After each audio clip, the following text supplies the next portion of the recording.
complexa que nós estamos ainda trabalhando para descobrir a resposta. Então, esse termo mesmo que você fala da infodemia, que a Organização Mundial de Saúde acabou trabalhando como conceito depois dessa pandemia, traz um curso que tem alguns elementos muito interessantes, que é poder perceber, mostrar os dois extremos. Eu gosto muito desse exemplo, que é mostrar os dois extremos.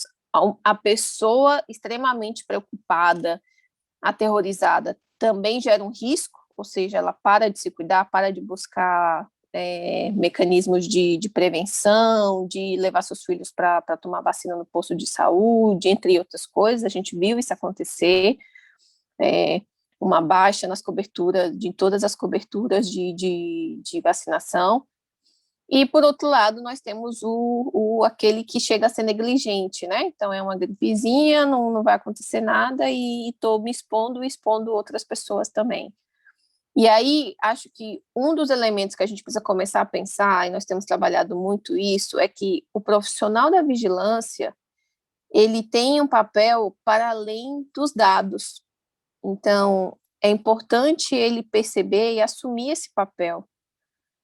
Ou seja, não é só discutir a qualidade dos dados, mas a qualidade dos dados vai refletir a relação que eu tenho com a comunidade.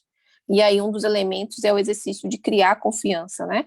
A Organização Mundial da Saúde fala muito disso, nós temos falado muito disso nas formações, que é eu preciso criar uma relação de confiança com a minha comunidade para que ela possa me ouvir em tempo e fora de crise, né? Ou seja, eu tenho uma relação de rotina, de feedback, do mesmo jeito que nós trabalhamos nas grandes organizações, e aí eu incluo a ProEP, no exercício de trabalhar o feedback para garantir funcionamento, coordenação, integração da resposta, o mesmo deveria acontecer com a comunidade. Ou seja, eu estou informando com uma certa rotina como é que está a questão de saúde no bairro, o que ela deve se preocupar, como ela deve se proteger, quando que ela deve procurar uma unidade de saúde. Mas nós temos sempre trabalhado por campanhas, né? É um país tão grande, no nosso caso, que a gente acaba focando muito nas campanhas e nos grandes problemas e não pensando nessa relação. A gente vai, por isso que eu sempre menciono também o papel fundamental do agente comunitário de saúde, ou seja, ele está indo de casa em casa, então ele conhece cada um, ele cria essa relação, e o mesmo nós deveríamos fazer com o agente da vigilância. O profissional da vigilância nem sempre é esse que vai de casa em casa, mas ele pode criar um método, por exemplo, de retroalimentação para a sua comunidade dos dados que ele está gerando. Ele vai criar uma informação específica, mais técnica para o seu gestor, e uma informação mais simples para a comunidade. Ou seja, se eu crio esse tipo de relação hoje, que está muito fácil, e aí eu gosto de citar o exemplo, é que principalmente as secretarias estaduais e municipais de saúde, nesse período de pandemia, foram todas para as redes sociais.